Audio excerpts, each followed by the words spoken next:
अस्पताल के डॉक्टर का बयान सामने आया। डॉक्टर्स का कहना है कि 4 से 5 गोलियां लगी थीं। भरत तिवारी एनकाउंटर से जुड़ी बहुत बड़ी खबर आपको बता रहे हैं। आरा सदर अस्पताल के डॉक्टर का बयान सामने आया। भरत तिवारी के पैर में 4 से 5 गोली लगी थी। एक पैर में 3 गोली थी, 2 गोलियां घुटनों के नीचे थी।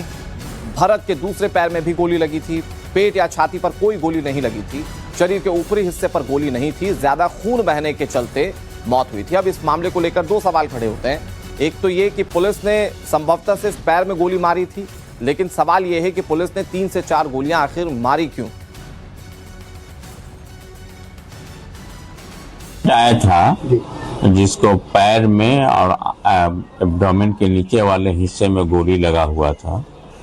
हम लोगों के पास जब आया तो उसका पल्स वगैरह बहुत ही नहीं, शॉक में था मरीज, बचने के हालत में नहीं था।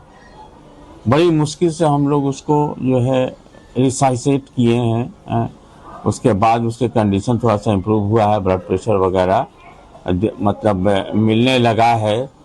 और ये एक्चुअली अंदर वास्कुलर इंजरी है, मेजर ब्लड वेसल्स की इंजरी है अंदर में, जिसके वजह से मरीज जो है शॉक में चला गया। उसमें गोली 4-5 गोली के आसपास लगी है उसको, लेकिन दोनों पैर में ही लगी है। दोनों मतलब सारी गोली पैर में ही लगी। तो ये संभव है कि पुलिस पैर में गोली मारकर भरत तिवारी को गिरफ्तार करना चाहती हो, लेकिन सवाल यह है कि पुलिस ने आखिर 3 से 4 गोली क्यों चलाई अगर भरत तिवारी सरेंडर कर ही रहा था। इधर भरत तिवारी के एनकाउंटर पर मां आशा देवी बेटे के लिए इंसाफ की गुहार लगा रही हैं। मुठभेड़ के लिए डीएसपी को उन्होंने सीधा जिम्मेदार बताया।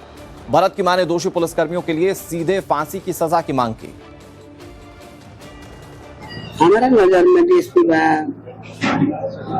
एसपी का आदेश बा, एसपी का आदेश कि मारिए डीएसपी थाना पर इनका तो क्या कार्रवाई की मांग कर रहे हैं?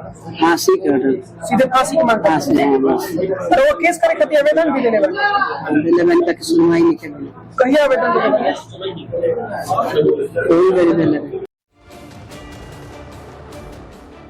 भरत तिवारी के एनकाउंटर को लेकर एक तरफ जहां सवाल उठ रहे हैं, पुलिस कटघरे में है, वहीं मुख्यमंत्री सम्राट चौधरी ने अपराधियों को सख्त निर्देश दिए। सम्राट चौधरी कह रहे हैं कि बिहार छोड़कर अपराधी चले जाएं। अपराधियों के लिए बिहार में कोई जगह नहीं है। विधानसभा में नेता विपक्ष तेजस्वी यादव ने बिहार सरकार पर इस दौरान तीखा हमला बोला। कहा कि सम्राट चौधरी से बिहार संभल ही नहीं पा रहा है। कोई माई का लाल आपको छू भी नहीं सकता है।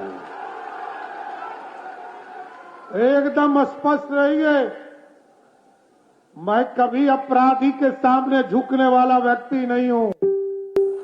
अपराधी हर हालत में जाएगा, उसको बिहार छोड़ना होगा, कोई रोक नहीं सकता है।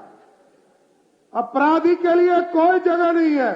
सम्राट चौधरी हर हालत में बिहार को अपराध मुक्त बनाएगा। गोलियां चलाई जा रही हैं, सरेंडर करने के बाद भी जो है गोली मार दिया जा रहा है। तो इस तरह का हालात इसलिए आ गया है कि बिहार सरकार के पास कोई काम बचा नहीं है। तो बिहार के भोजपुर में भरत भूषण तिवारी के एनकाउंटर पर सवाल उठ रहे हैं। एनकाउंटर करने वाले पुलिसकर्मियों को लेकर बिहार से लेकर उत्तर प्रदेश तक आक्रोश देखा जा रहा है।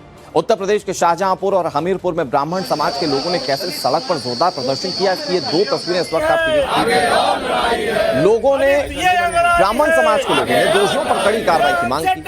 बता दें कि 17 जून को बिहार के भोजपुर में पुलिस ने भरत तिवारी का एनकाउंटर कर दिया था, जबकि भरत ने अपने हथियार पुलिस के सामने सरेंडर कर दिए थे। बावजूद इसके पुलिस ने गोली मार दी थी।